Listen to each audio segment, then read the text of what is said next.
Okay, so federal supremacy and the doctrine of preemption. All right.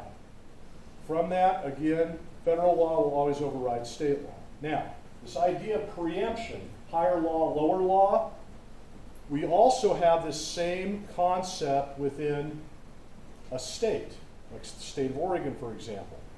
So in each state, we have different levels of law.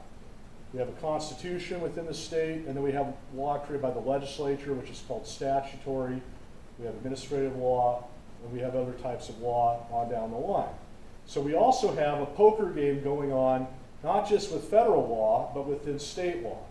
So we have the same idea of levels of law throughout our whole legal system. Federal, state, city, county, and other jurisdictions all have this idea of levels of law. And we're going to get into that. I'll show you how it works here as we work our way through. But this whole concept is based on the supremacy clause, which is paragraph 2 of Article 6. And then we have this at city and state county levels, which sets up the hierarchy of laws. So this idea of preemption, supremacy, is what I call a fundamental concept of United States law at all levels of law. I will test you on that. One of the questions I ask is something like, what part of the Constitution creates the doctrine of preemption? And the answer is the supremacy clause, okay? And this is particularly important. I mean, we see this in the news all the time, right? Federal law, state law.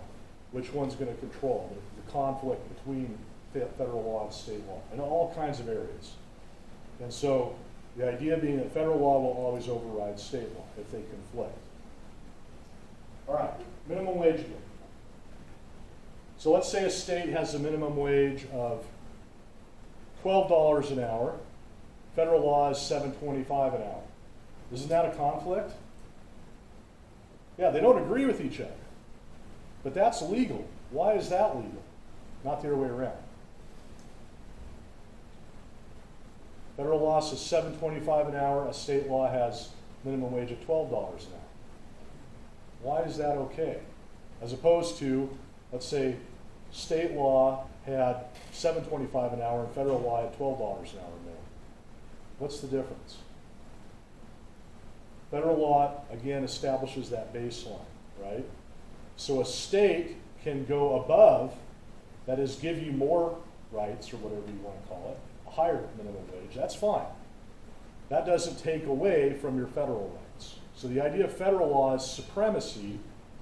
It may look like a conflict. In other words, they don't say the same thing, but the idea is that federal law will establish that minimum threshold. A state cannot deviate or go below that minimum. It can give you more, it can expand, it can't take away. That's why that's okay. And we'll have various examples of that throughout the term that I'll be talking about. All right. So back to our sources of law page. All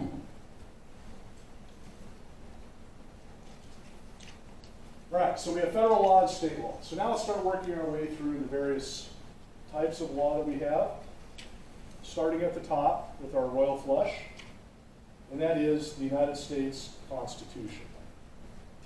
United States Constitution. So first of all, let's talk about the word constitution. A constitution is a document,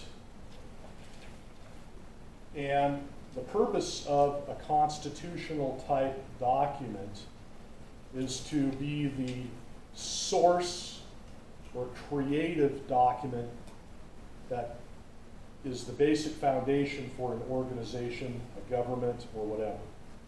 It is a source document. It's the organizational document to create a government. We also have constitutions in the private sector. They may go by different names.